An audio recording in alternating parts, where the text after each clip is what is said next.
আরও একটি গুরুত্বপূর্ণ ভিডিওতে তোমাদের সকলকে স্বাগত। আজকের এই ভিডিওতে আমরা আলোচনা করব বেশ কয়েকটি বিষয় নিয়ে। ম্যাট 1594 টেট 2023-এর রেজাল্ট এবং 21-23 যে সেশনটা বিশেষ করে টেট পাস করে আসো ডিএলএড সেশন, তাদের নিয়ে কিছু একটা আলোচনা এই ভিডিওতে আমরা করব। আর সর্বোপরি একটা বিষয় নিয়ে আমাদের বলতেই হচ্ছে, সেটা হচ্ছে 2022 টেট পাসদের অধিকারের লড়াই। এই লড়াইটা কিন্তু 27শে ফেব্রুয়ারি এবং 4ই মার্চ এই দুদিন কিন্তু তোমাদের একটা বড় লড়াই দিতে হবে।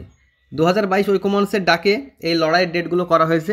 তো এই দিনকে কিন্তু তোমাদের সকলকেই অবশ্যই কিন্তু এপিসি ভবন যেতে হবে এবং একটা বৃহৎ আন্দোলন তৈরি করতে হবে। ইলেকশন ঘোষণার আগে, অর্থাৎ লোকসভা ভোট তোমরা সকলেই জানো, তার আগে তোমাদের নোটিফিকেশানটা আনতে হলে অবশ্যই এই আন্দোলনে কিন্তু তোমাদের অংশগ্রহণ করতেই হচ্ছে। তোমাদের প্রত্যেককে বলবো, যারা যারা এখনও প্রস্তুতি নাওনি, যাবে কি যাবে না সেটা নিয়ে ভাবছো, তাদের প্রত্যেককে বলবো অবশ্যই কিন্তু এই আন্দোলনগুলোতে তোমরা অন্তত লাস্টবারের মতো ভেবেও এই আন্দোলনে তোমরা অংশগ্রহণ করো, এটুকু তোমাদের বলতে পারে। আর একটা বিষয়, সেটা হচ্ছে ফান্ডিং। যারা এখনও ফান্ডিং দাওনি, বিশেষ করে ম্যাট 1594 কেসটা কতটা গুরুত্বপূর্ণ এবং ভয়ানক হতে পারে তোমরা হয়তো ভাবতে পারছো না। তোমাদের প্রত্যেককে বলবো, যারা এখনও ফান্ডিং দাওনি তারা অবশ্যই ফান্ডিং দাও। 2022 ঐকমঞ্চের কিছু সদস্য আমাকে বারবার বলছে এই বিষয়ে কিছু একটা ভিডিওতে বলতে, তো আমি ওই জন্যই মূলত বললাম।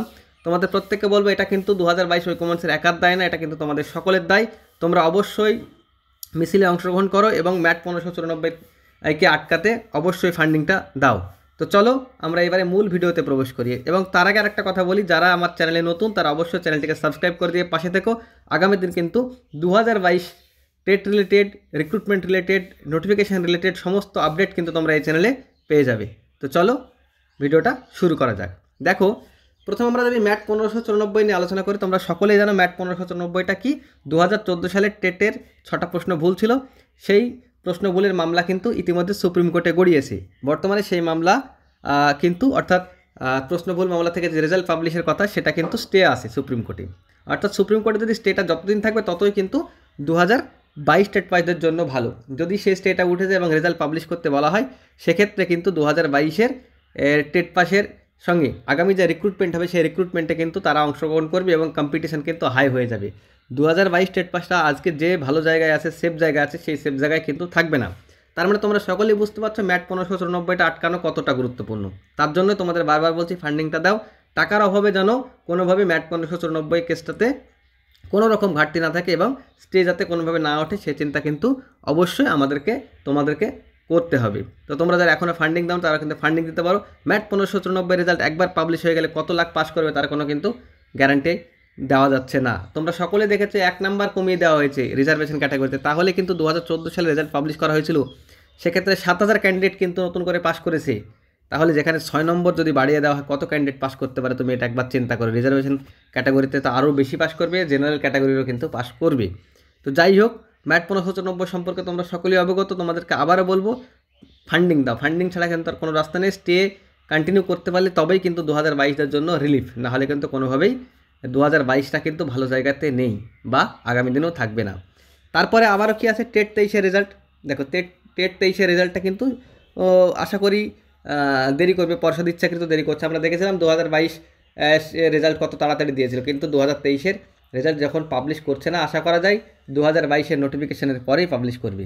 ঠিক আছে, তো টেট 2023 নিয়ে হয়তো খুব একটা সমস্যা না হলেও 21-23টা নিয়ে একটু সমস্যা আছে, কারণ 21-23-এর কিন্তু শুধুমাত্র প্র্যাকটিক্যাল পরীক্ষাগুলো বাকি আছে। এই পরীক্ষাগুলো হয়ে গেলে তাদের রেজাল্ট পাবলিশ করতে হবে এবং তাদের রেজাল্ট পাবলিশ করলে 21-23 কিন্তু ইনক্লুড হয়ে যাবে।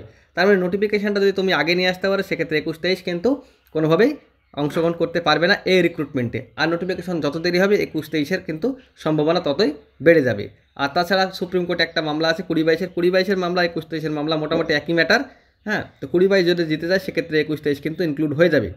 হ্যাঁ, আর তাছাড়া 21-23 ইনক্লুড হওয়ার সম্ভাবনায় মোটামুটি আমার মনে হচ্ছে বেশি, কারণ নোটিফিকেশান আস্তে আস্তে 21-23 রেজাল্ট হয়তো পাবলিশ হয়ে যেতেও পারে। 21-23-এর নিয়ে সমস্যা হবেই এবং 21-23-এ হয়তো খুব বেশি হলে আরও 2 থেকে 3 হাজার ক্যান্ডিডেট ইনক্লুড হবে, সেটা সমস্যা না। সমস্যা হচ্ছে ম্যাট 1594। তার জন্য তোমাদের আবারও বলবো, যারা এখনও ফান্ডিংটা দাওনি, 2022-এর ঐকমঞ্চের দায়িত্ব যারা আছে তাদেরকে সঙ্গে যোগাযোগ করে তোমরা কিন্তু ফান্ডিংটা দিয়ে দিতে পারো। আর তোমাদের কিন্তু অবশ্যই 27 তারিখে লড়াইয়ের জন্য, নিজের অধিকারের জন্য কলকাতায় যেতে হচ্ছে, এপিসি ভবন ঘেরাও করতে হচ্ছে। এটা বলে দিই, এটা একটা আইন অমান্য আন্দোলন, আইনকে অমান্য করেই আন্দোলনটা করতে হবে। এবং 4 তারিখে যে আন্দোলনটা হবে সেটা হয়তো পারমিশন নিয়ে আন্দোলন করা হবে। তো তোমরা পর্যায়ক্রমিক এই দুটো আন্দোলনে অংশগ্রহণ করো। আশা করা যায় 27 তারিখের আন্দোলনটাই যদি বৃহৎ করা যায় সেক্ষেত্রে নোটিফিকেশানটা তোমরা পেয়ে যেতে পারো। 4 তারিখে হয়তো না যেতে হতেও পারে, তবুও বলবো প্রস্তুতি নিয়ে থাকো, দুটো আন্দোলনে কিন্তু তোমাদেরকে যেতে হবে। তো চলো ভিডিওটা এখানেই শেষ করি। Thank you.